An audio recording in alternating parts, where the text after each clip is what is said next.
We made it, day 1 of Anime Milwaukee. We're here. I'm in my cosplay.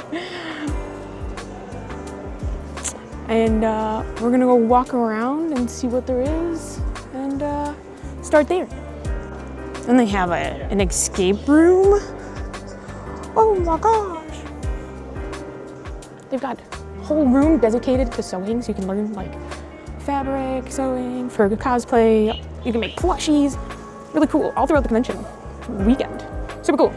Beginning of the con, we kind of walked around a bit. We saw different rooms, as I showed you, just a couple of them there. And then the exhibit hall opened up, and I'm just gonna show you some of the cool booths that we saw when we were walking around. So as you can see here, there's just some gorgeous art. There's just some gorgeous anime art sitting here. There's like some freehand prints, different prints you can see here, some pins, gorgeous. This next one, just amazing keychains, little stands of anime art as well, just very pretty. And these artists are so good at, you know, what they're doing.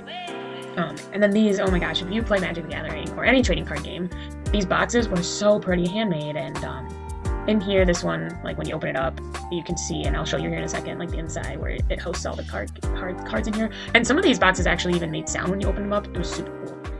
Then this boutique, oh, they had such pretty bags. I mean, look at this backpack. Oh, so pretty. I was obsessed. I ended up buying a pair of earrings that I'll show the earrings in a little bit from this boutique because they're so pretty. But these bags, I was so tempted to buy one, but I already own way too many purses, so I did resist from buying purses at this one. But they were so pretty, I was so tempted. And then here's some other like makeup bags and some other things, some earrings. There's bows, super pretty. They have an online store if you guys are interested. But yes, here's pins and then the earrings I was talking about. And then now they have a tattoo section of the anime convention where you can get tattoos right there in the convention. So here is just kind of part of the section where people can get some tattoos. This is one booth that we kind of stopped at. So then after going through this exhibit hall, we went to a few panels, kind of just explored a lot on Friday. This was my first time going to Anime Milwaukee personally, so I was just learning the lay of the land. And I also interviewed some people out on the con floor. I also did a fun little thing where I sat there and I did a first person to bring me a badge ribbon got a free Magic the Gathering pack, so I stood there and did that, and I ended up getting bridal carried, which was super fun, super cool. So that's a fun little clip you can go see on my socials as well. But then outside of that, just kind of interviewed some people in cosplay to ask them questions about conventions, had them doing in-character stuff, all that fun stuff. Just kind of had a more chill day on Friday. Saw some panels. Friday was the day that I actually saw the woman in voice acting panel, and I do have a clip of that for you guys that I'll like insert here. Voice acting, we're all about women voice acting. So what kind of got you into the path of voice acting? Were you like fans of anime before and you're like, I'm gonna do that? Or yeah, I'm old. Like I was born 100, but I was a first gen Tsunami kid. So like, yeah, I had like my friends on the playground like throwing kamehamehas at each other. I'm like, what is this? And so yeah, like I've always just been a big nerd. And acting came in my life pretty early. Like I grew up in Louisiana, raised by a Southern Baptist grandmother, so we went to church. And we like I got into doing like skits for praise and worship through that.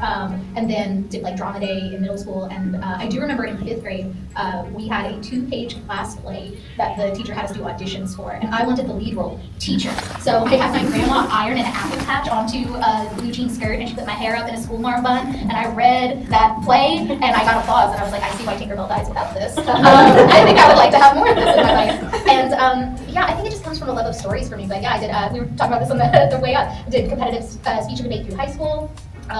Did a few semesters of BFA in theater at UL before some family stuff happened, and it really shook up my foundation. And I already knew what I wanted, which was I wanted to act. I wanted a medium that felt more open to me than theater felt at the time. Like it was the early 2000s, which we are weirdly living through again right now, body image wise. But I basically was told like you could have a great career as the funny best friend. And I just wanted more expansion. And I knew there was a place in Texas where they did cartoons.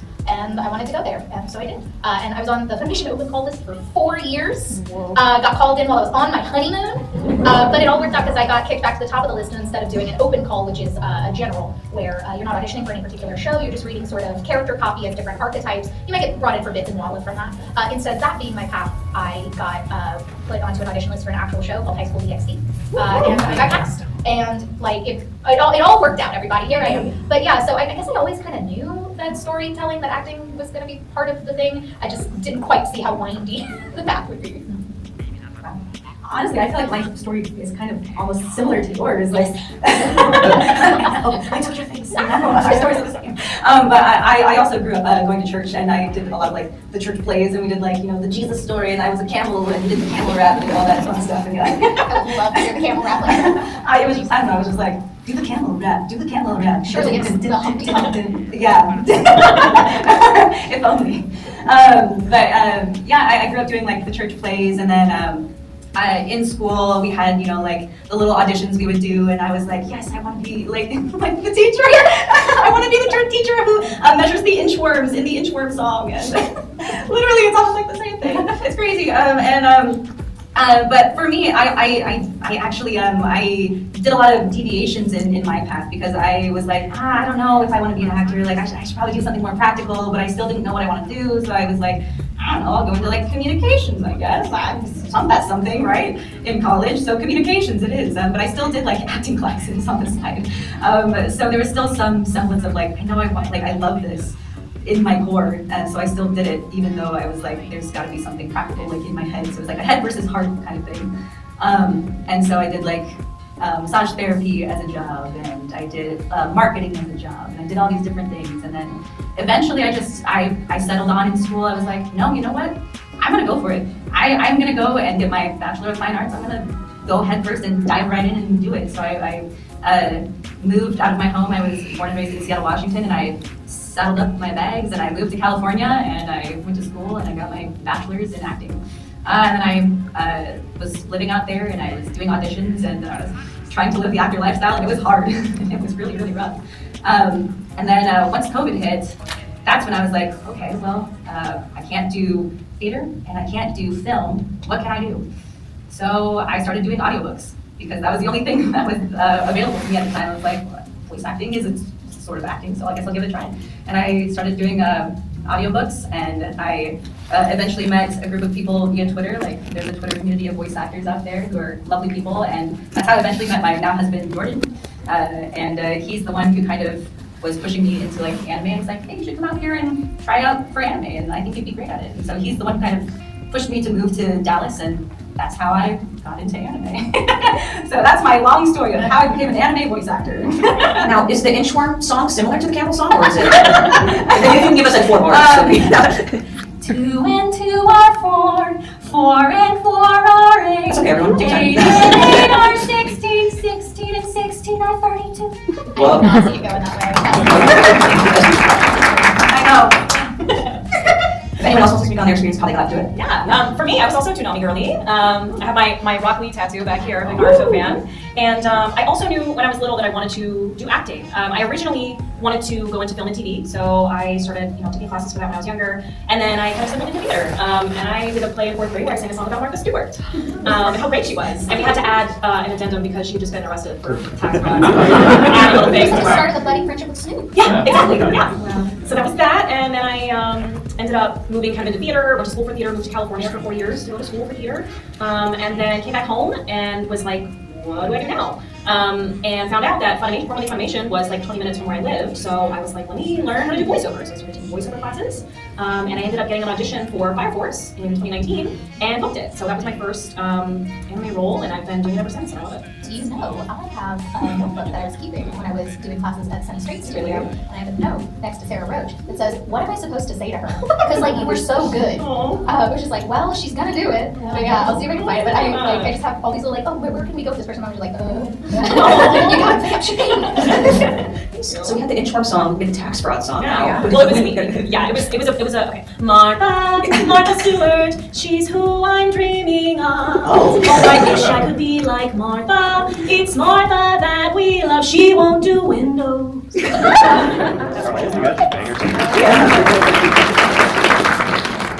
Next on our album. Oh God, please don't ask me this thing. It's not gonna go well. I am from Menominee Falls, and I grew up, and I was homeschooled. And so I did a little bit of theater at our church in Germantown. I was in the homeschool co-op theater group up in West Bend, and I liked acting, but I hated being in front of people. And I could never quite figure out how to rectify that as a kid. And I was also really into music, so I actually played with the Menominee Falls, the volunteer community orchestra for a number of years too, which was really, really fun. And then my senior year of high school, my dad goes, hey, my job here eliminated my position and I can stay with the company. We moved to the middle of nowhere, South Carolina, which was a lot because I was used to being in this area where there was enough like arts and ways I could participate. And then I went to a vacuum, like a black hole in the middle of South Carolina. And I tried to do some community theater and they literally were like, hey, we would really like to put you in like our play, but like no one your age auditioned. So like we can't pair you up with anyone or like we can't have, so they like did like a small play. It was all people who were at least 10 to 20 years older than me. And so they were like, do you want to be like a stage manager? And I was like, not really. So I didn't do that again. But I was bored out of my mind because I was like, I play in the orchestra, I do theater once in a while. I don't know how I feel about theater because again, if you are not a size 4 or smaller, you are mom and nothing else. Can we get a raise glass for all the 17-year-old moms in community theater productions? Criminy, our lives. Yeah, it's just like, really cool way to just stuff all of my hopes and dreams. And so I was like, okay, well, I'm never gonna be an actor, so I don't know if I'm ever gonna do anything with that. But then when I was in the middle of nowhere, where you go, the internet, the burgeoning internet of 2009. And I don't know what rabbit trail I went down, but I eventually found a website where people were making audio drama. And as a homeschooled child, boy howdy, sure did grow up listening to a lot of audiobooks. And audio drama was always my favorite because there's sound effects and music and a full cast, and that was always great. And then I was like, wait, we can make this on the internet? I have a microphone built into my laptop, how hard could this job be? And it was literally that. I downloaded free recording software and I recorded into my microphone. And then after I did all the auditions I could find, I was like, well, what else do I do? So I grabbed a book off my shelf and said, how hard could it be to make one of these into an audio drama? So I adapted Coraline, which was really fun. And then I saw the sites and I said, I'm gonna put my own audition out there. And I found enough people who were willing to do Coraline with me. And it sounds like garbage. Never go looking for it. I scrubbed it off the internet. But I learned a lot and it was really, really fun. And that's why if people are interested in voiceover, I'm always like, go make stuff. It doesn't even have to sound good. Just make the thing and you learn so much from it. It's a great experience. And at the time I was so proud of Coraline. So proud. It was great. But I just kept doing that. And then as I started adapting some things that I had written as well too. And I ended up casting Justin Briner, Xandra Movis, Edward Bosco, Amber Lee Connors, Matt Shipman, so many people who are now working in this industry, doing tons and tons of things. I just kind of Cliff Chapin, so it's just really funny that I put them all in my early audio drama, and then as they started pursuing their careers, we were all kind of in this like group where we were helping each other. Like one of us picked up on a lead of a job or something to work on, and we were like, oh, we should audition this. And because we were in that community networking, we all kind of raised our boats together on the same tide. And whenever one of us got opportunities, we would share those resources with everyone else. So finding your community is also very, very important.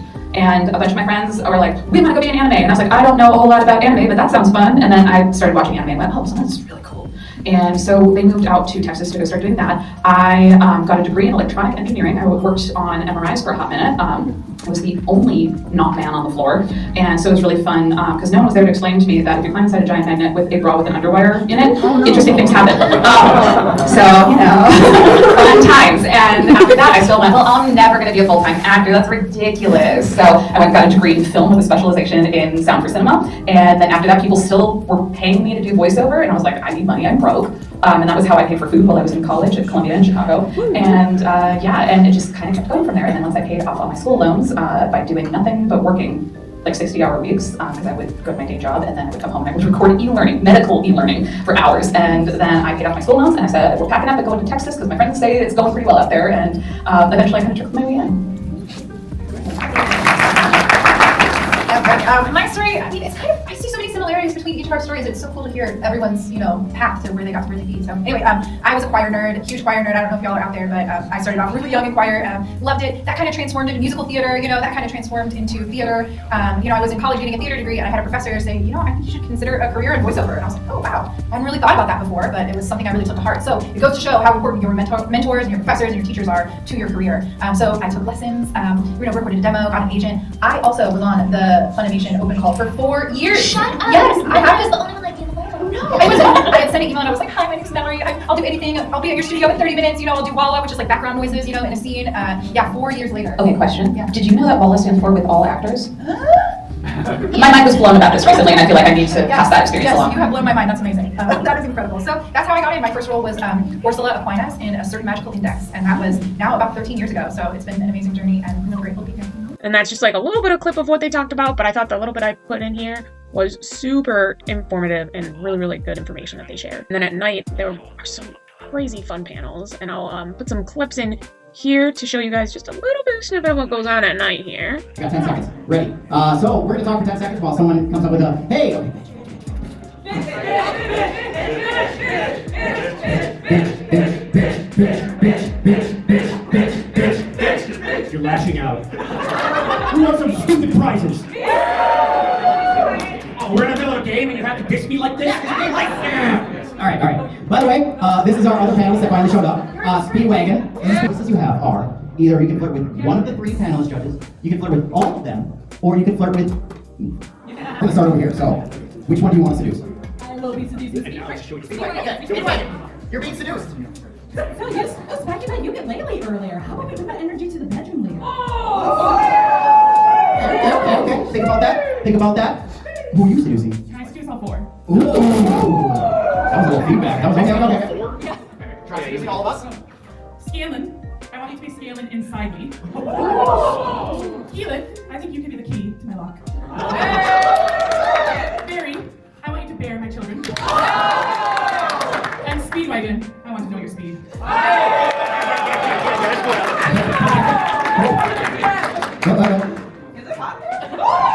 I'm not gonna change my pants after this. Okay. Alright, which one do you want to seduce? Oh, just me? I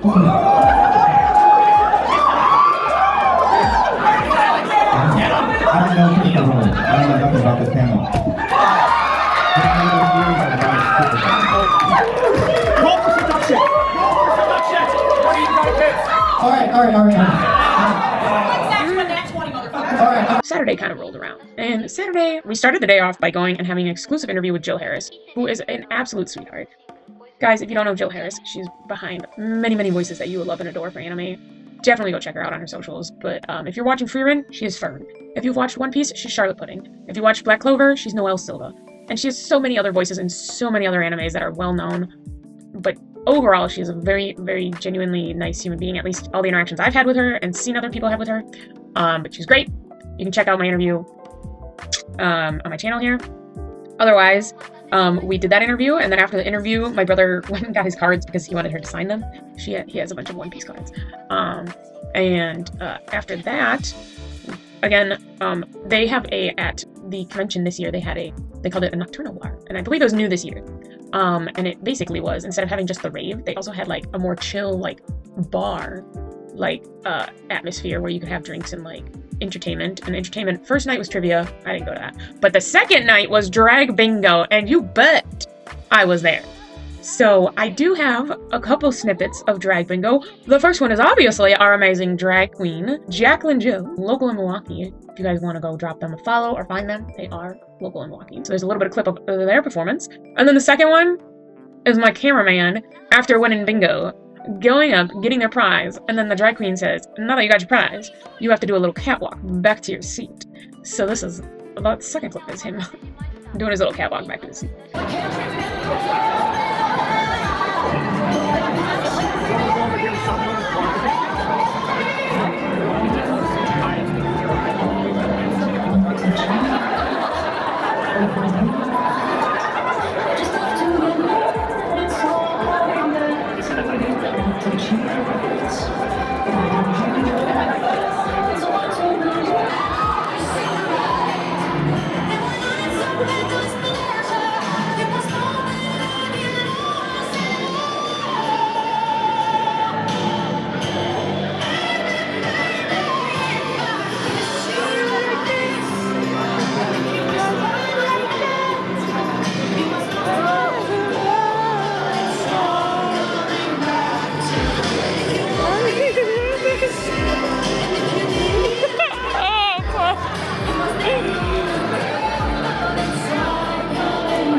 You are going to give us your fiercest fashion walk all the way back to your seat. Are you ready? Okay. I don't know if I'm ready.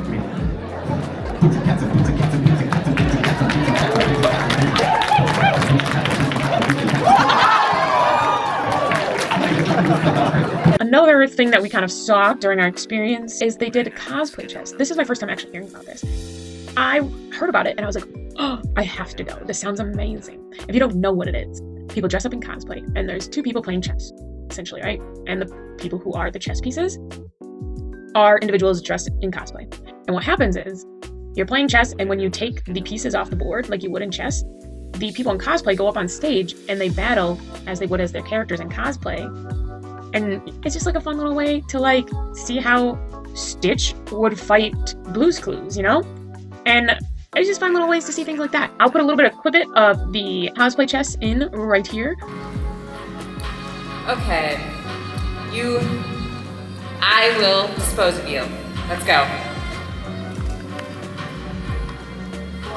And it looks like coming to the stage for the first time is Leo Fotia versus the Windmaster from Having Official's Blessing.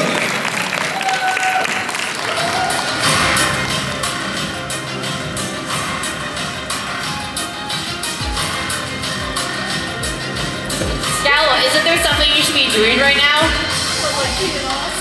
Like the plan. Oh, right, sorry. I'm on it, man, don't worry. And Leo Fotia wins. I was hoping beef would drop. I'm a big fan of beef leaf. One of the cool little like educational things that they did at Anime Milwaukee is they have a lot of Japanese culture intertwined with this convention. At least this year, I don't know, I think this happens every year from what I could tell online. They actually had a calligraphy lesson. And so we got to try out writing calligraphy. And I actually got to write my legal name, and then I also wrote my username, Hakijetty, in calligraphy. And they had people there that like came around and read it, and they're like, "Oh, is this your name?" And I was like, "Oh, I wrote it well enough for you to be able to read it, so I must be doing good." But it was very interesting because the way you hold like a calligraphy brush as like it's not a pencil, definitely not how you would expect to, considering how we hold pencils. So it's definitely different, but it was really fun and cool and educational. I have a little bit of clip of like that very short little clip here for you guys, just so you can see.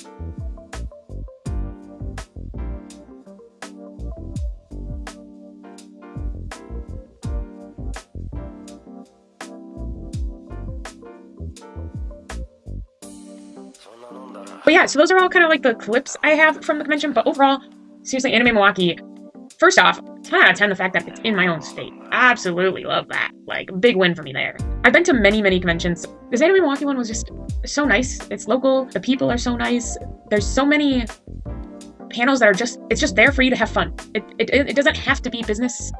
And it's just for you to be there with the community, and it's so nice. And they also, one huge thing they do that I really appreciate is there's so many initiatives at Anime Milwaukee to raise funds for the local queer community. There was a ball where there was also a silent auction, and the tickets went to the local queer community. There was a silent auction that went to the local queer community. Like, that was super, super cool.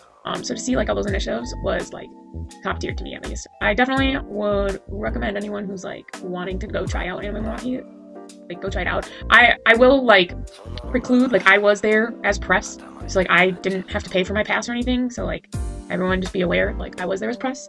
But like even if I wasn't there as press, I still would have said the same thing. I hadn't made it. So I'm never a person to, regardless if I get paid or not, I'm not gonna lie about my feelings. Thank you Anime Milwaukee for having me, and I hope next year to be back. So guys, go check it out if you haven't. I know tickets for next year are already up. Yeah, there's 2 videos on my YouTube channel right now that you can check out from Anime Milwaukee. As I mentioned earlier, there's the exclusive interview from Jill Harris. And then the other one is I recorded the Freerun cast panel that occurred at Anime Milwaukee on Sunday. So you can check that out if you would like. And if you're a Freerun like fan, this panel is hilarious. Like, you will love this panel. So I would definitely recommend checking it out. I was there in person, watched the panel, and then while I was editing it, still loved watching it again. But yeah, guys, thank you so much for watching this little vlog here of Anime Milwaukee. Please comment, like, and subscribe. Guys, I would love and appreciate it so much. Seriously, subscribing, liking, comment is a free way to help any content creators, so all of it is appreciated so much. I hope you guys take care of yourselves, be kind to yourselves, and we'll see you next time. Bye-bye!